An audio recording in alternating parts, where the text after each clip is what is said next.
Ba sụt đây ông hồn đi ngày này bàn sạch tùm lọ nhằm mùi cồn đi là nó dự ăn nó này đại cho em này nè hồn dướng đại cho mó à lấy dương từ từ lũ dương miên từ cầu hu miên từ mà rách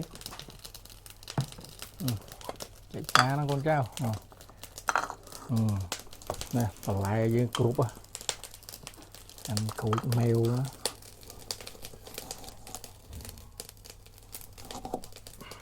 bạch của má luôn đó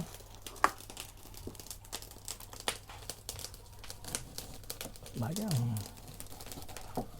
tức tàu hũ đấy trong nhâm tức tàu hũ trong nó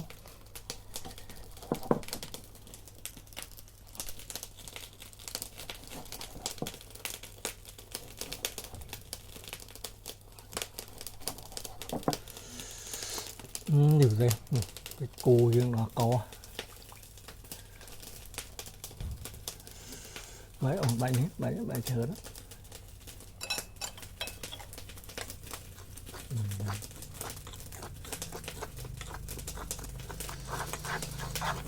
ê nó bạn chờ đấy chú ngày Julia ô nè cụt má anh này tật cụt má bẩn mấy chứ này nó tua đang bị đau mà tua này tua nhám đây khan thọt du chộp riêng này này tật tàu hù em mở dạ đau ăn không nè anh ấy tao với cô hộp khao bà này mà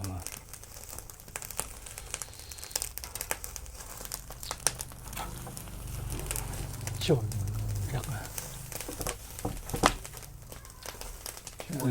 lụ tha sạch thôi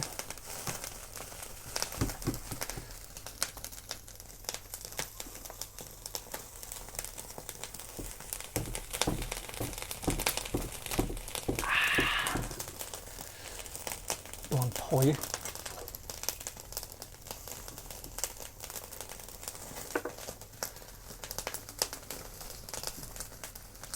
phải không á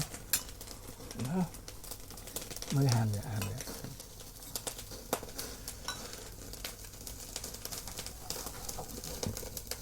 người hộp khao thì cua phải lọ dạ mà má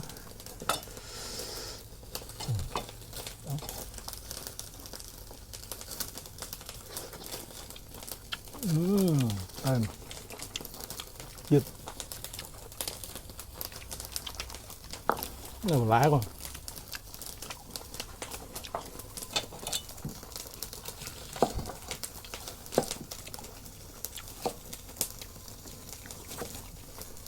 anh nhắm này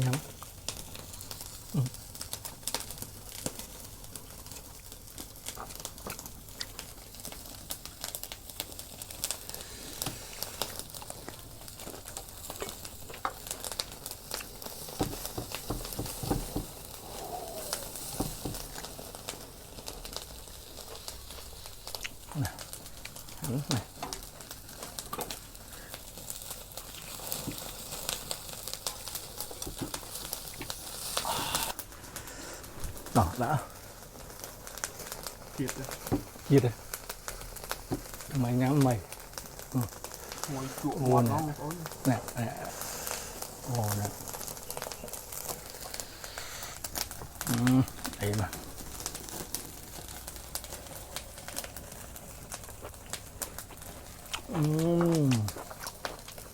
Tuột chim đó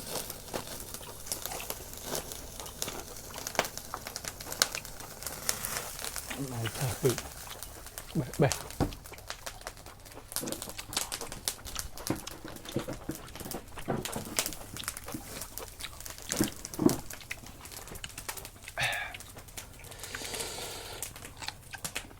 tức tàu hú chẳng món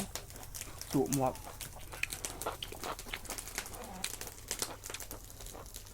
ăn món mà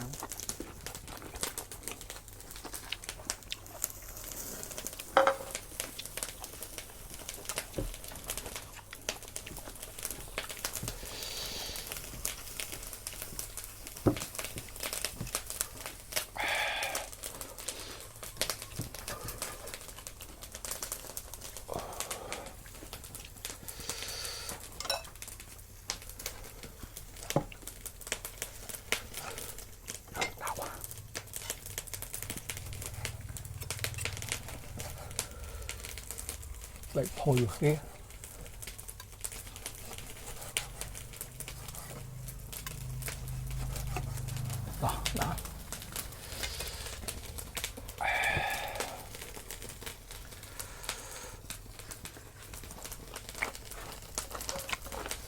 đó chưa gần mấy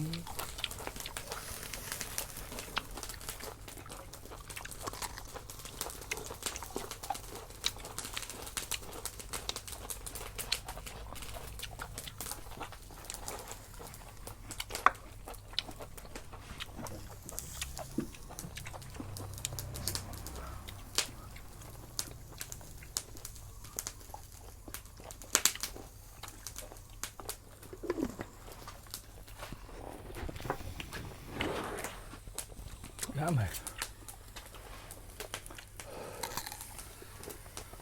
trụ chín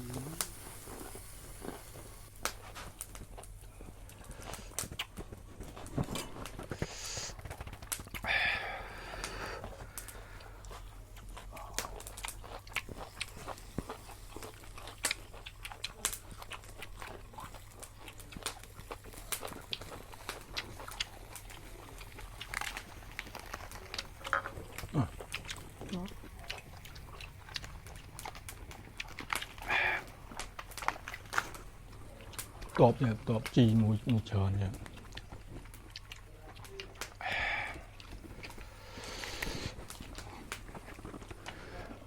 cô vậy món đậu mùi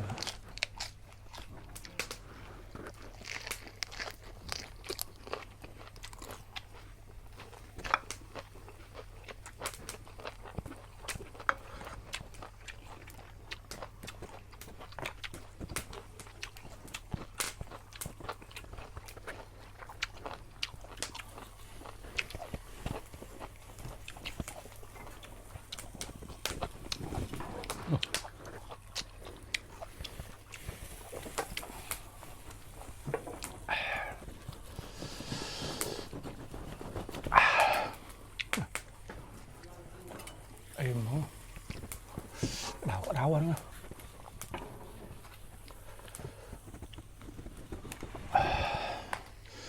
anh này ná hút này nè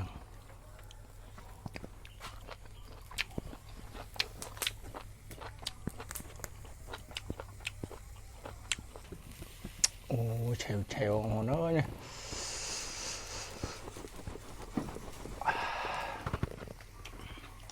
đó này ngon mà nó ơi đó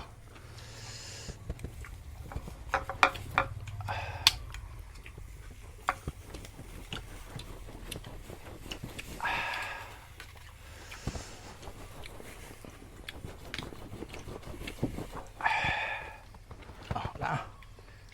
nha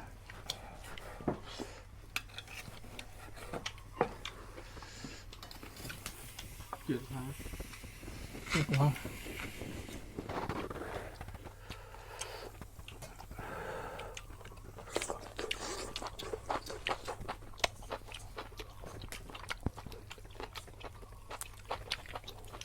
ngắm trụ mọt ở trên